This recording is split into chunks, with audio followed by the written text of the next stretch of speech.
Today we're going to be talking about 8 tips to get you faster in 2024. Now what will get you faster is striking the ground properly with your feet. Now anytime that athletes run, one of the common mistakes that they will make is that they will strike the ground almost flat-footed. The most explosive part of your foot is going to be the ball of your foot. You don't want to run on your tippy toes because that takes you out of the position of your ankle called dorsiflexion. You always want to keep your ankle flexed, so when you strike the ground, we are striking on the ball of my foot, and that ball of that foot can shoot your knee up, shoot your opposite toe up, so we have powerful strides which will lead to more speed. Now when you strike the ground, your heel should not cave. So what I mean by that is whenever you're running, you never want to strike the ground on the ball of your foot and then have your heel start to slap down. What you want to do is you want to strike the ground on the ball of your foot, but you need to maintain this strong position. Your heel should always stay off of the ground. A lot of great drills that work on ankle stability, a lot of single leg hopping movements that force you to stay on the ball of your foot is a great way to work on that. But our heels should never touch the ground when we are trying to be fast and explosive. Now if you're an athlete and you need to gain weight, check out that very first link in the description below for our AG Labs 100 serving creatine monohydrate. How creatine can help you gain weight is essentially what it does is it will pull the water from your body and hydrate your muscles internally. And increased muscle hydration helps you with strength in the gym, can help you lift more weight, lift for longer periods of time, which will help you put on healthy muscle mass. So if you guys want to gain weight in the off season, a creatine powder is the right thing for you to take. So check out that very first link in the description again. Use the promo code FIRST15 FIRST15 at checkout for 15% off our 100 serving creatine powder.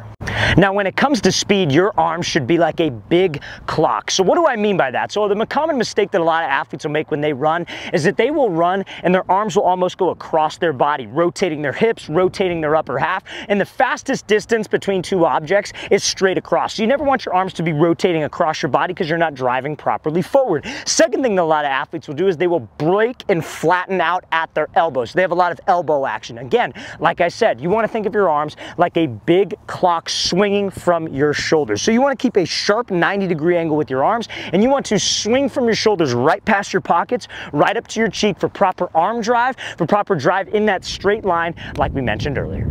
You also need to be relaxed and breathe in order to be fast. A lot of athletes when they run because they're trying to run super hard, and I get it, it's a fast twitch movement, you're trying to get as fast as you can between point A and point B, they will be very tense. They'll tense up their upper half, which limits their range of motion. They won't breathe, and that actually, guys, is going to slow you down because we won't be able to get on my big clock like I mentioned in the last clip. So make sure, guys, we are relaxed, we are breathing, so we get full range of motion and we can be as fast as possible. Now, when you have your strides, it needs to always be at 90 degrees. So anytime that we're running, a lot of athletes will run and they will have their toe pointed down, their knee pointed down, and will almost be like they're doing that butt kicker exercise. That is not the optimal stride length for speed and for power. Every single stride that you take, you want to try to get to a 90-degree angle with your feet, and you never want your toes to be pointed towards the ground because that could lead to a lot of injuries. We're going to talk about that later on, but we need to have my knee, ankle, shin, everything's at 90 degrees so I could drive my knee up and drive my toe up for an explosive stride.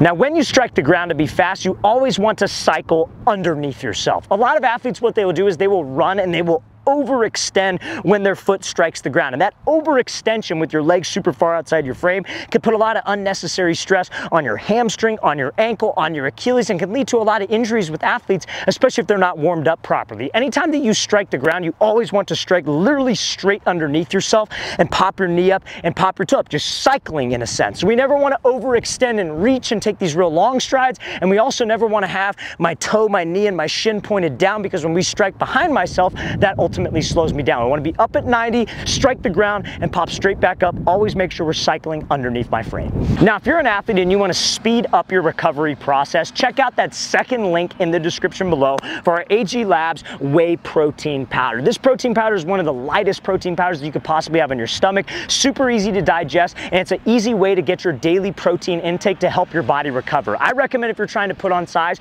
you want to consume 1 gram of protein per pound of desired body weight. So if you're 160, want to get to 170, I recommend consuming 170 grams of protein on the daily. So if you guys would like a protein powder to help you with that, check out that second link in the description below. And again, use the promo code FIRST15 FIRST15 at checkout to get 15% off our whey protein powder that's very easy on that stomach and easy to digest.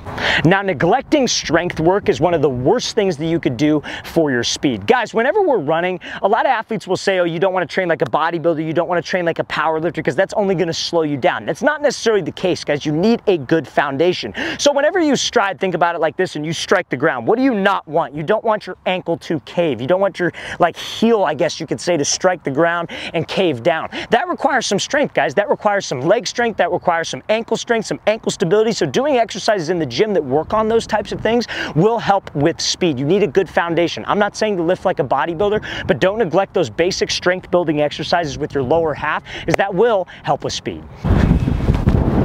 Now, doing explosive movements in the gym is one of the best things that you could do for your speed. So what are explosive movements in the gym? Explosive movements are anything that help you exert all-out effort. Whenever we are sprinting, let's say I'm doing a 40-yard dash, for example, I'm trying to run as hard as I possibly can for 40 yards. I'm exerting all-out effort, and I'm going to be using something in my body called fast twitch muscle fibers. Now, there's two types of fibers in everybody's body. You have slow twitch fibers and then fast twitch fibers. Slow twitch fibers is like if you're running around this track here at this field and you're running like a 2-mile or a 3-mile, whatever the case may be, that's using slow twitch fibers. It's like more so endurance, but fast twitch fibers is like a 100-meter, 200-meter, or a 40-yard dash. So in the gym, to activate those fast twitch fibers, to increase the fast twitch muscle fiber count in your body, you have to do all-out effort movements. So box jumps, doing broad jumps, any type of plyometric jump training, Olympic lifts, hang cleans, single arm dumbbell snatch, where you're exerting all-out effort will ultimately translate to on-field speed and make you a faster athlete.